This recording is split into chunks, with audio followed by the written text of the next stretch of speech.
It's time once again for Two Women Talking, the Three Women Talking edition. Special edition. Special edition. Legacy edition. What should we call it? Legendary edition? Because Akila likes Mass Effect? Sure.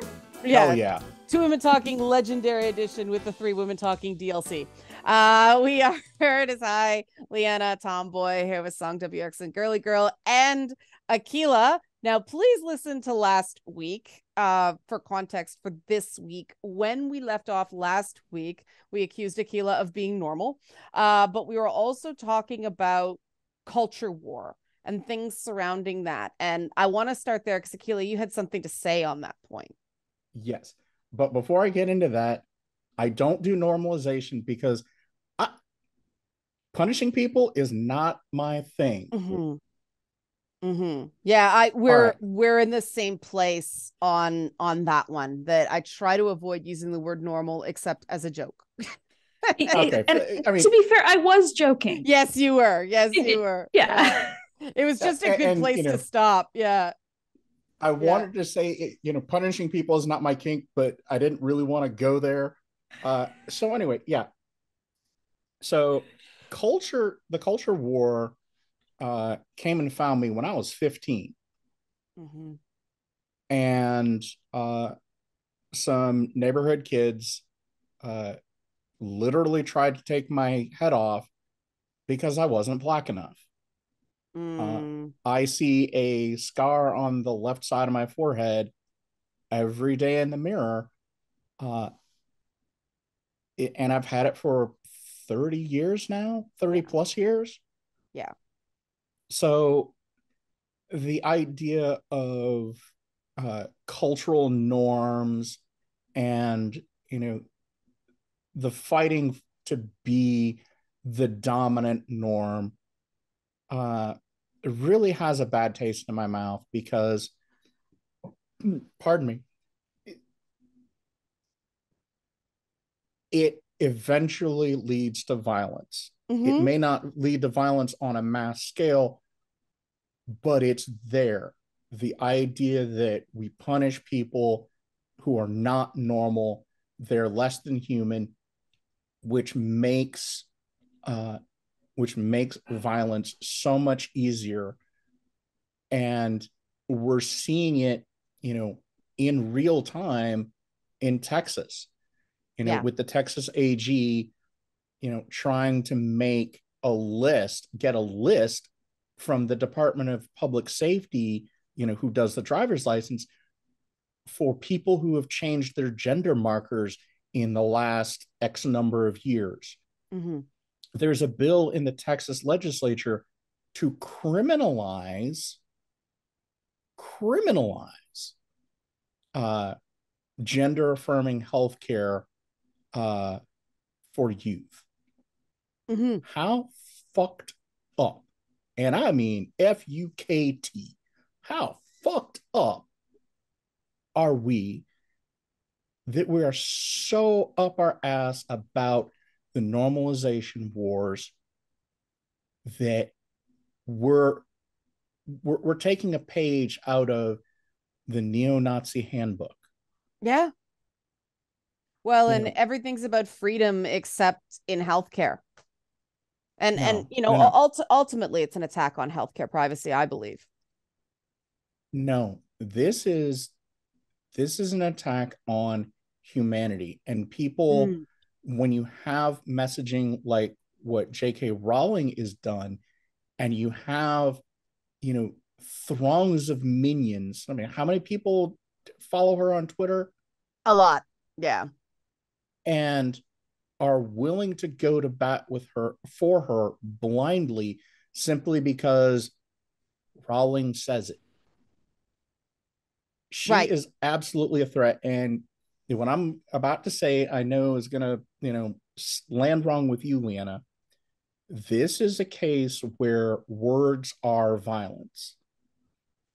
I think this is we can get more into that, but I do see the point there, and that's why I wanted to talk about this. Sorry, are you done your point? For all intents and purposes, yeah. Okay, because this is I do believe that there is a, I won't go so far to say danger, but you use the word threat, Akila, and I'm gonna echo that.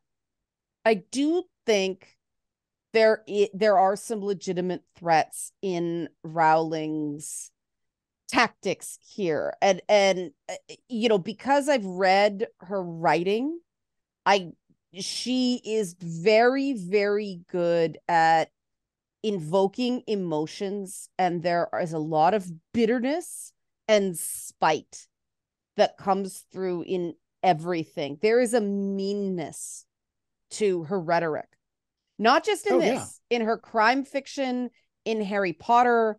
The way she trivializes the way Moaning Myrtle sexually harasses Harry in that bathroom. There's a revenge porn to everything she does. And I use that term, I use revenge porn very consciously, because this is her gift.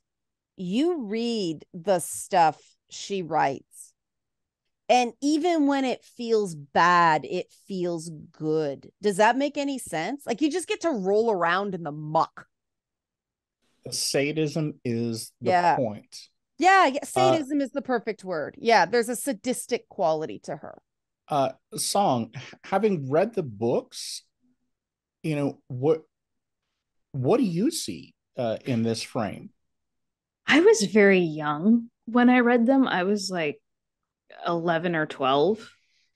And eventually I think I was like 16 or 17 or 15 when the last one came out or so. So I don't remember any of that. Did you read Roald Dahl before you read J.K. Rowling? I think I read one or two. Okay, similar quality for me. Yeah, Roald Dahl always creeped me out. Yeah, because there's so much, like, I read the BFG, so it's like giants eating kids and scary stuff. Roald Dahl was not for me. Yeah. Go ahead. When I found out he was involved in Chitty Chitty Bang Bang, things made a lot more sense. See, it's frustrating for me because it's like, I see what you mean about like it sparks emotion. Mm-hmm. And clearly it did, because it appealed to so many kids. And I look at it from a technical stance, and even some fans of it acknowledge that the writing itself is it's not sparse, but it's like there's so much detail that isn't there. And the joke kind of is that Harry is completely oblivious to everything. And since the story is lashed to him as one of the only perspective characters, aside from occasional first chapters from someone else's, you don't see anything he doesn't. Which the POV character thing, yeah. So it's like there's plenty he doesn't see, and he's oblivious to a lot of things. Mm-hmm. It's like if he notices something, it's kind of obvious. It's a clue. Yeah. Because he rarely notices anything. Yeah, I mean, Rowling, I'm not saying borrows from Conan Doyle. She's clearly a fan of Conan Doyle. And, Conan Doyle said what he did was not terribly brilliant. He just, kept information from the reader. My words are not coming out this topic, but kept critical information from the reader. So what Sherlock Holmes did seemed brilliant, but that was just because of the omissions. And I think that's what the Sherlock show forgot. Yeah. I'm a Johnny Lee Miller, Lucy Liu fan, declared for that team. But the thing about J.K. Rowling, I'm going to take a big swing here and be very technical because that's me. And it the way I think, because I'm like an INTJ, INFJ type, I bounce off J.K. Rowling's stuff because I am a logician, and but I'm also, I have a lot of empathy. And when you systemize feelings, you zero in on J.K. Rowling's use of the compound adverb. And it drives me nuts. It's a tick that my English teachers would have beaten out of me. If my English teachers had an umbrage pen, the I must not tell lies pen. Yeah. They would have used it on us to take out the weird compound adverbs that she uses. But what they do is they occlude language. So an example that I pegged is after Queen Elizabeth II died, J.K. Rowling put, she did her job uncomplainingly. I would have gotten spanked for that, and not the fun way we were talking about. We're talking about kink off air. It's she did her job without complaint. Use your fucking words, right? But that is a feature, not a bug of the way she communicates. And this is why I agree. First of all, she murders language, which is why I agree. Words are violence in this case. She's murdering language. But that occlusion of language is so important to understanding the threat of J.K. Rowling. She says things in ways that are so fucking muddy that you get into a fight about what she actually said, because what she said can mean 16 different things at once, and everybody picks their favorite in terms of actually looking at the words she uses, right? And it's like an extreme form of people pleasing. It's people pleasing by someone who hates people. I get the sense, and even before she went mask off transphobe, she had a particular form of feminism that I was very chilled by, because she was taking Emma Watson under her wing. And I was very, having been someone who was in that indoctrination pipeline and finally went, what the fuck is this? I was really worried for Emma Watson. Now, it certainly seems like Emma Watson broke the programming. She's very pro-trans. And I do think she deserves a lot of credit for being the one. I mean, Daniel Radcliffe second, but Emma Watson is the one that went on camera and, was interviewed with a trans person, was like, I don't care where you pee. I'm paraphrasing, right? I do not feel unsafe in bathrooms where trans women are. And I thought that was a real, if you haven't been there, and I think we sort of all have, when you break from one of those orthodoxies, it's an act of bravery, right? So I want to give Emma Watson. Emma Watson's so cool on this, she became Emma Thompson in my mind. But do you notice that one of the older actors who has not defended J.K. Rowling has been Emma Thompson, Miss Jane Austen? I find that very interesting, because she is not one to not say what she thinks. I keep forgetting that she was in those movies. Yeah, she was Trelawney. I know it. I keep forgetting it until I'm reminded. I was, because I couldn't stand that character in the books, and then it was Emma Thompson. I'm like, oh, but I ended up liking her in the movies. And I think that's one important thing. The movies are not the books. The movies are a transformative work. I will argue that. Well, like I said, it's, Rowling went quiet at the 25th anniversary of the books, because the books are hers, the movies aren't. As I said before. Yeah, she was very heavily involved in the beginning. And then the directors went, no, we have to make these into movies. The books are too long. We need to excise stuff. And I noticed she sort of stepped back, got more involved in Fantastic Beasts, and then shit the bed on that. And, not just because of the Johnny Depp stuff. Akila, yeah, you have something to say. You guys went on a rabbit trail. Yeah. And I really wanted to touch on your statement about using language to obfuscate. And I would add to that, her language is meant to trigger a worry reaction. So when we worry, we're not really thinking about, we're employing our imagination to manufacture threats. Yep. And in so doing, our body ratchets up, a threat response. Yeah. So in addition to all that, the brain is going to reroute cognitive thought from the prefrontal cortex, the logical centers of the brain, to the amygdala. So if you've ever been so angry that you couldn't think straight, there is a biological reason for that. And when you're so primed for a fight because you're consuming so much media and social media that primes you to think of someone as a threat, and we see it, outside of J.K. Rowling. She's not the only source. With the lady that called the police in Central Park, she was so primed to see Black men as a threat. Karen Prime. Amy Cooper was her name. Yeah, Amy Cooper. Yeah. And she was so primed that she couldn't step out of her manufactured reality. Right. And when you're using language to obfuscate and to worry, you've got that double whammy.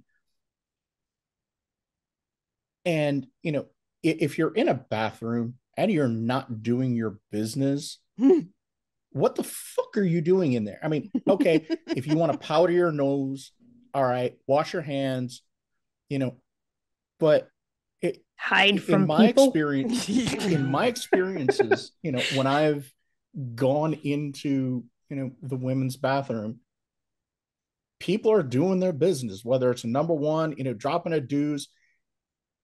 Yeah. The normal things that you would think of are happening.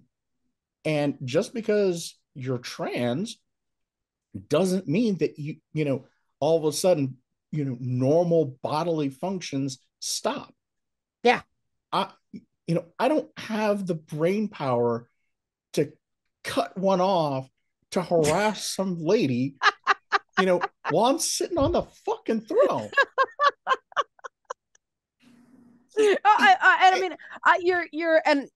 I want to put in a disclaimer here. We brought Akila on as an individual, not a spokesperson for trans people. So, individual results are going to vary on that one. But I think you very succinctly cut to the chase of this by invoking the cut one off. And not only am I not a spokesperson for the trans community, I don't want to be. Yeah. And that's because the trans community is so broad and so deep and so varied. I can no more speak for the trans community than I could speak for all of America. It just doesn't make sense. Right. And I mean, there are a lot, and this is one of the things I think is really heartless about J.K. Rowling's argument here and why it hurts. J.K. Rowling, I could deconstruct J.K. Rowling for 4 hours on the sentence level about the things she says, but there are a lot, especially trans women, but some trans men as well, who have deep fears of straight cisgender men based on bad past experiences. It's not like this is an experience that many people in the LGBTQ plus community don't understand. And the fact that she is speaking as if that is a uniquely, cisgender woman's thing really pushes my buttons. And I have to stop myself every time she pops up from getting angry and feeling frightened, because that's exactly, that thing you talked about, Akila, about the threat response. And, she's really leveraging gender stereotypes on this stuff. And that's what pisses me off, because I do think it should be okay for women to have that more, I'm small, I'm soft, I want to be protected instinct without it being weaponized the way Dolores Umbridge on Speed is. Yeah. Well, I mean, and let's dive into that one. Yeah. So people are allowed to feel vulnerable, and I love what you've been doing with Manly Mondays. Yes, I'm shamelessly plugging your channel, and looking at the issues of men with a sense of compassion. And then following on to that, when we're looking at how women are socialized, and it's okay for women to feel soft and squishy and vulnerable if it's a choice. Right, exactly.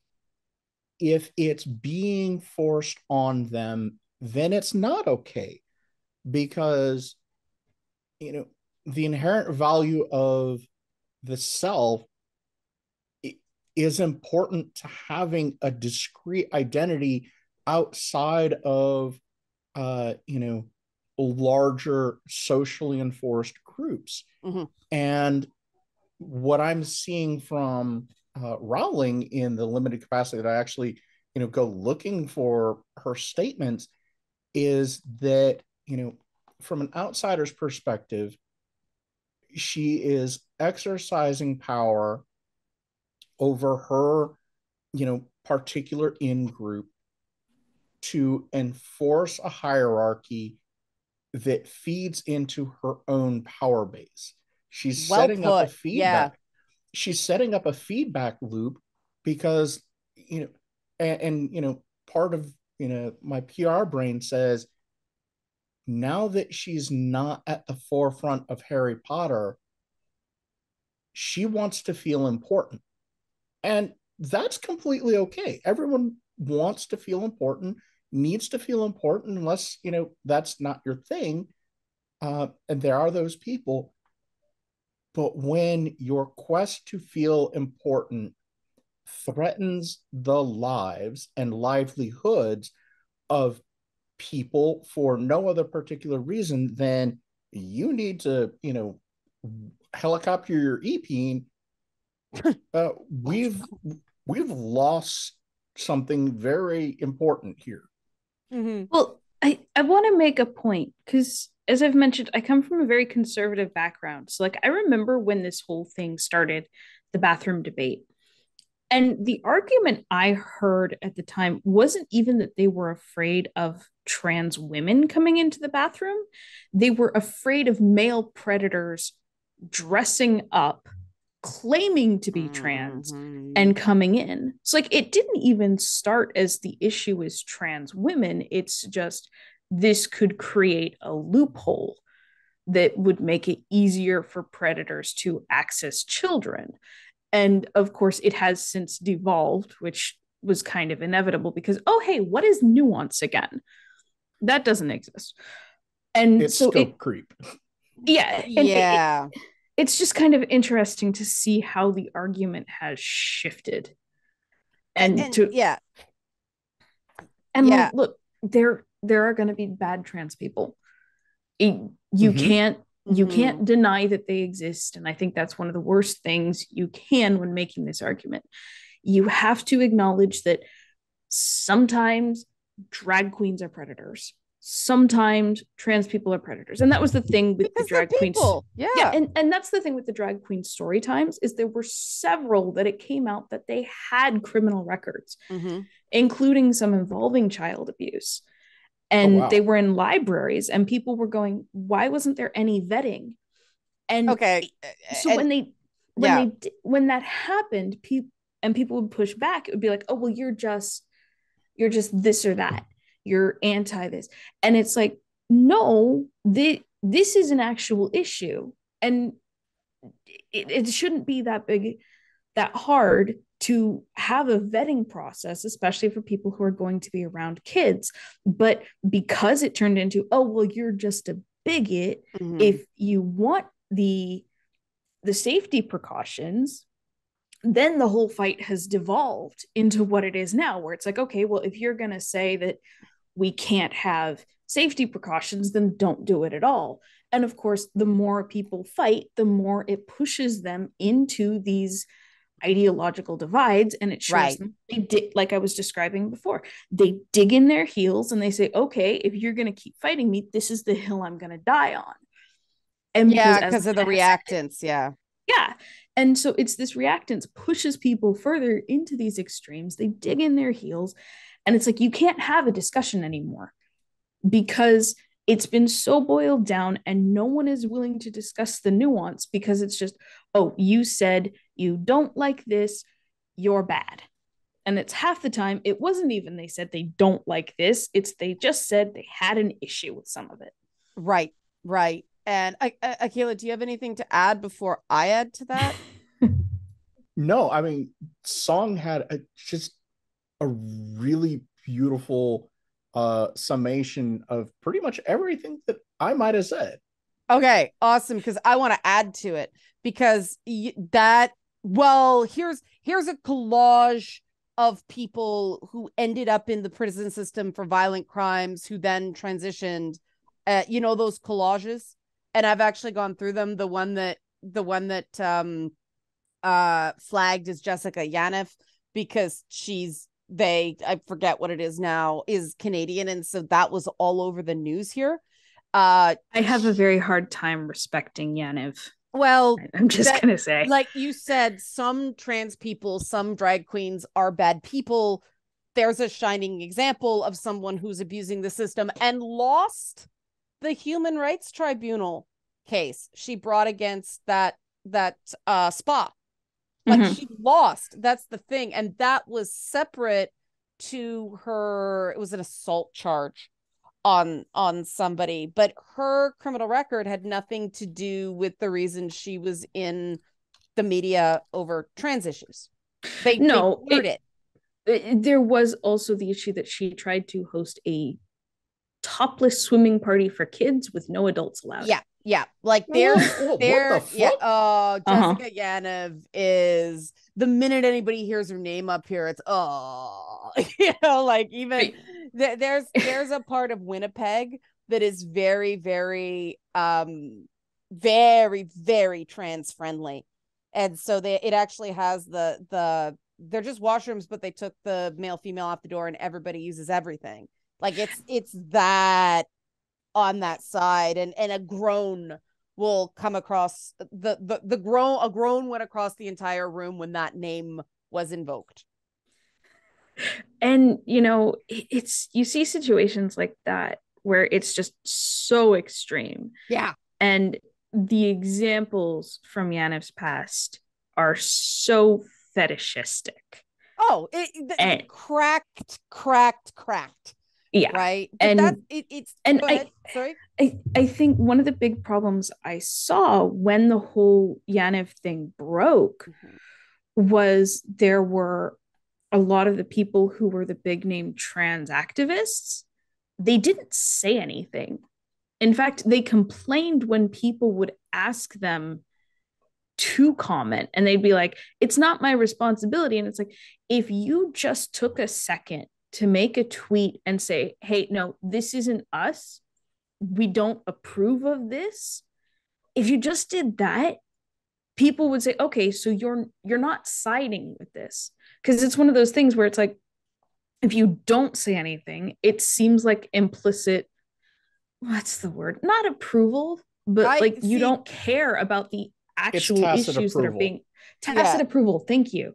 It seems that way. So it's like, if you're making your living off of activism and all these things, and you can't be bothered to call a spade when you have someone who is doing actual damage to your movement because they're embodying the worst stereotypes of what you are, then it just does not look good for your side. Yeah, that was a challenging one because it was known that was like some attention-seeking behaviors, and so it's good to hear the other side of this, just because it is so. But that's part of the reason I talk about this stuff, right? I don't care if people shit on me, because that's the other issue is within these communities where everybody's sort of banding together for safety, there is a, don't touch the poop thing. And I'll give you another example that will contextualize this and why this whole, well, a couple of drag queens did shitty things, therefore crack down on everything. Mm-hmm. That is true of anything involving people that interact with children.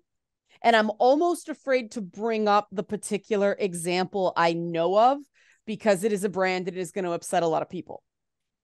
But I know of at least one person convicted of statutory rape who, or plea bargain. There was a confirmed case of statutory rape, meaning having sex with a minor, of someone who's part of a fan group who gets hired by a very prominent sci-fi brand to dress up and go to conventions and interact with children and teenagers. And they know, and this person is still there.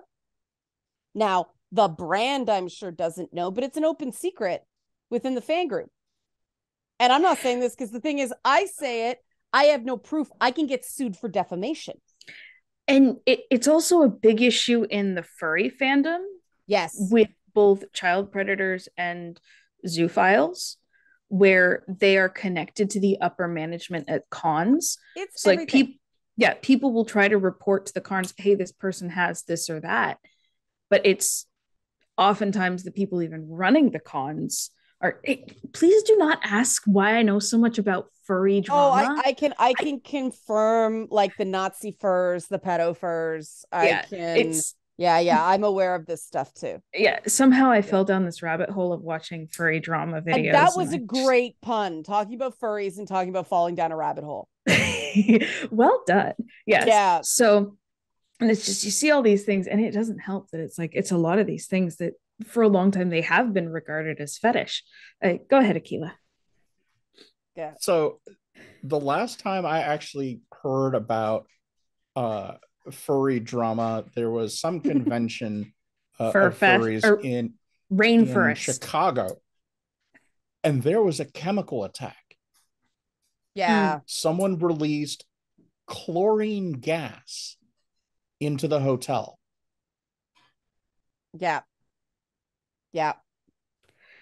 There's an episode of, I think it's CSI Vegas, not the original CSI, the furry episode, another one that elicits groans. Yeah. And it's like, it's like, you clearly didn't, like, you tried, and like, there's almost seems to be a humanizing element, but it's the same thing with everything CSI does, where it's like you take this extreme group and sometimes this fetishistic stuff, and it's just, again, what is nuance?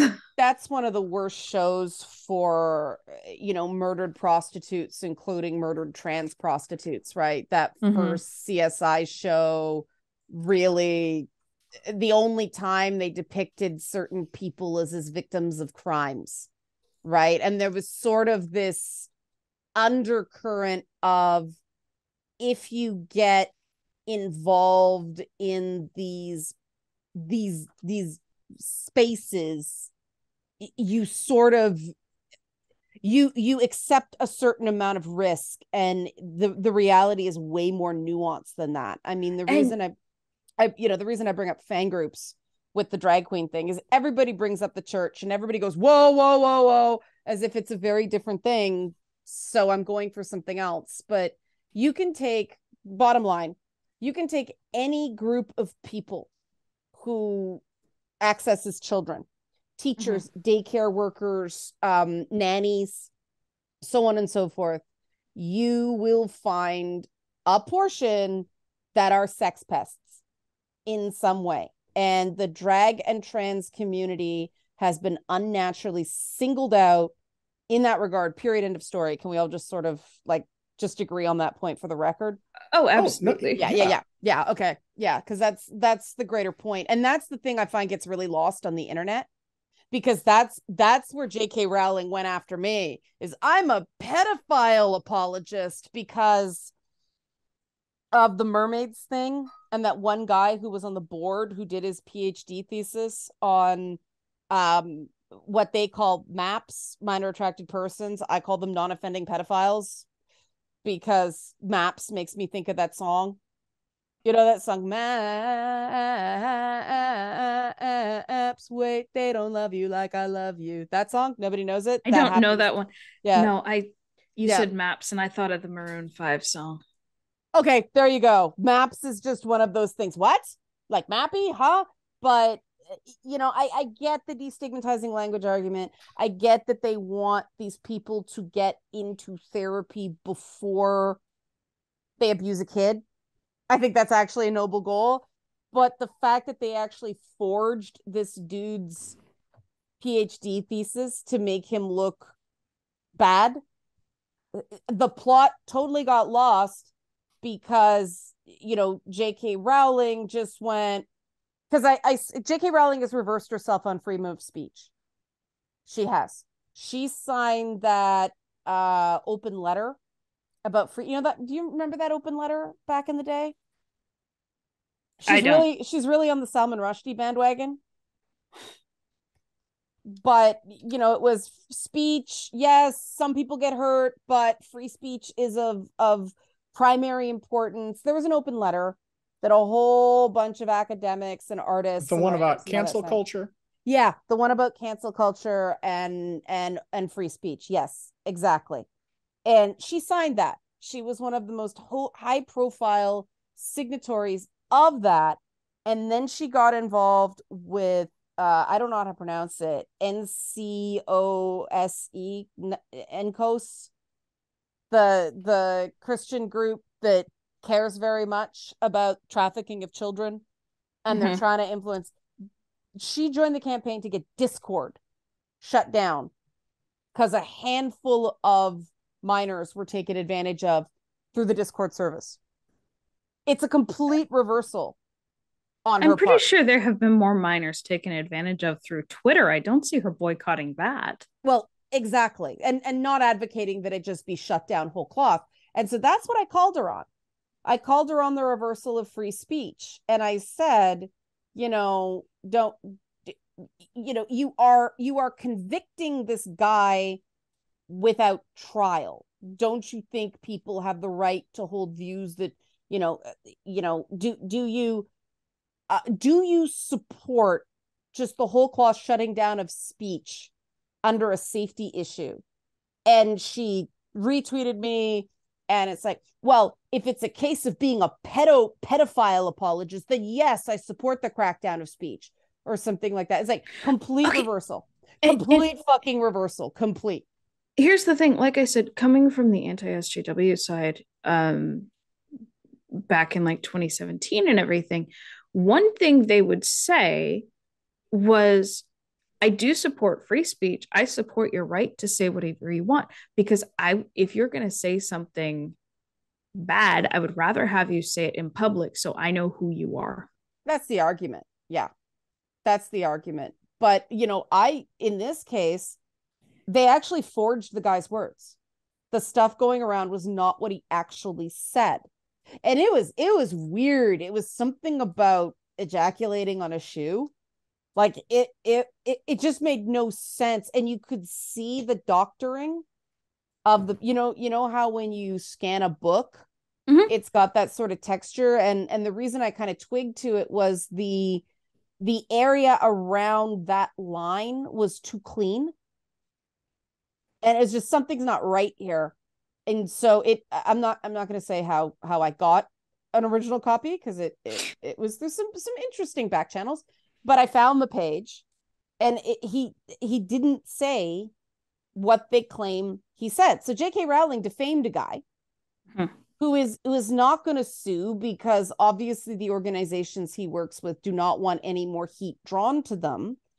She's not attacking this guy and me by proxy over something that was true. It's that she finds the work he does distasteful.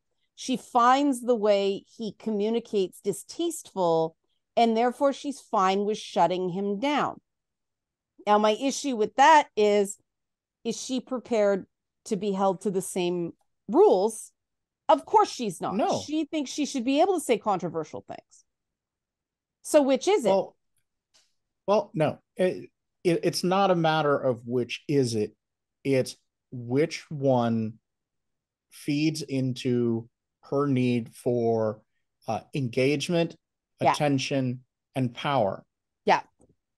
Yeah. I want to touch on the potential for narcissism in this one, but I want to stay on, because the problem with the early statements she made, right, is it's that she's using one thing. She draws a line, direct line, not drawing a line against, but connecting the dots. She has this habit of interchanging trans women for predatory men, which is dog whistling the fact that trans women aren't really women. And she denies this up and down. But it's the same thing you said, Song, about tacit approval. Mm-hmm. I have never seen J.K. Rowling go to bat for an actual trans person. Not once. Even Dave Chappelle, we know he has some trans friends. But has anybody here seen J.K. Rowling actually defend a trans person? No. Admittedly, I stay out of those arguments. I think at this point we really need to state the definition of a dog whistle, just so everybody knows what we're talking about. Yeah, a dog whistle is basically, good point, Akila.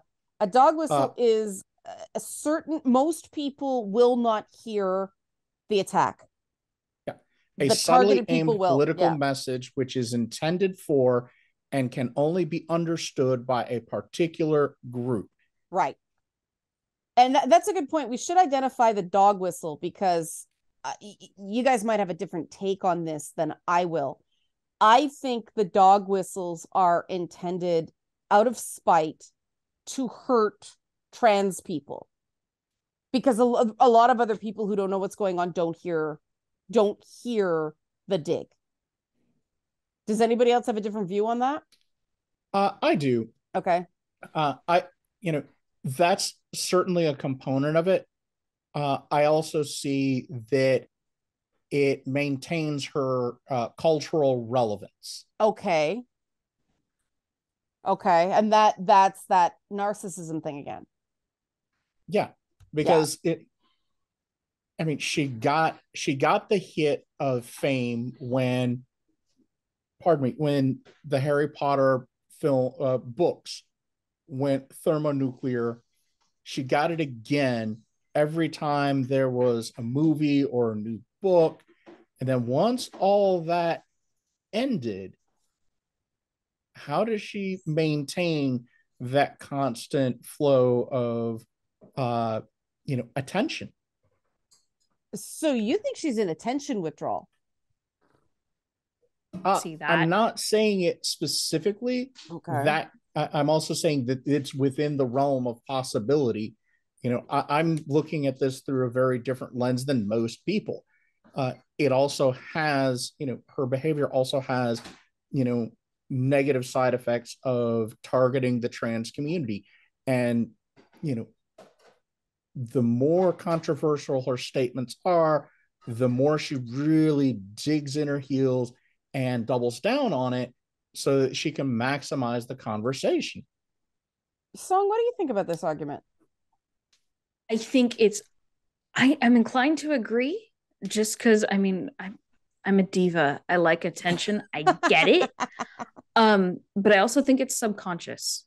So it's not that I think she's doing it, she's not aware what she's doing, but I think part of it is that relevance. And that actually makes a lot of sense to me.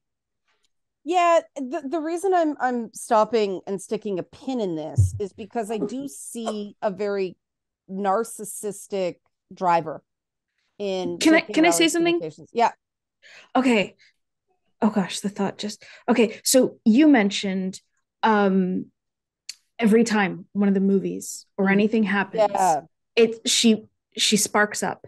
And I've also said the books are hers, the movies aren't. Yes. When it's a movie that comes out, all the attention is on the property and it's not on her. Yeah. It's a part of her property that's been taken away from her. Yeah.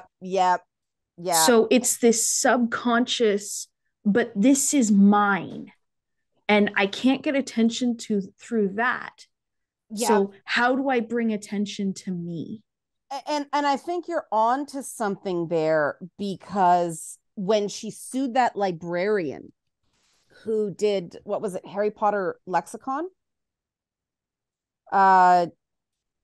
She suddenly, I don't know if did you guys follow that trial at all? No. There was a guy who ran a website called the Harry Potter lexicon. I was on it all the time to look up what my hardcore Harry Potter friends were saying, so I didn't have to be the idiot. And it was basically, it was a lexicon of Harry Potter stuff. Now, you might remember a while back, she put out some kind of compendium, but before that, she knew about this website. She referenced this website, but all of a sudden, he wanted to publish a book form of the website, mostly to just recoup some of his costs from maintenance. And she took him to court, claiming it would cost her income. It would damage her ability to earn a living off her IP. And a judge bought it. And I could not believe it, because as somebody who, manages an IP, manages multiple IPs, you can grant a license. You can grant use of copyright and trademark, and you still protect your trademark. And I have no idea, because she wanted to put out her own thing, Pottermore, but she can use extended things. She can create more things. Let the guy have his book. But it makes complete sense if you're looking at it from the idea of control. It's the Wizards of the Coast mistake. It's the same problem they made with Dungeons and Dragons.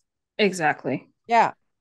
But it's so personal for her. Like, she was in tears saying she started talking about Harry Potter like Daenerys talks about her dragons on Game of Thrones. Like, it is my children. They are taking my children. It's like, oh, Harry Potter has the same birthday she does. I know. That is one of the first signs of a self-insert character. Yep, for sure.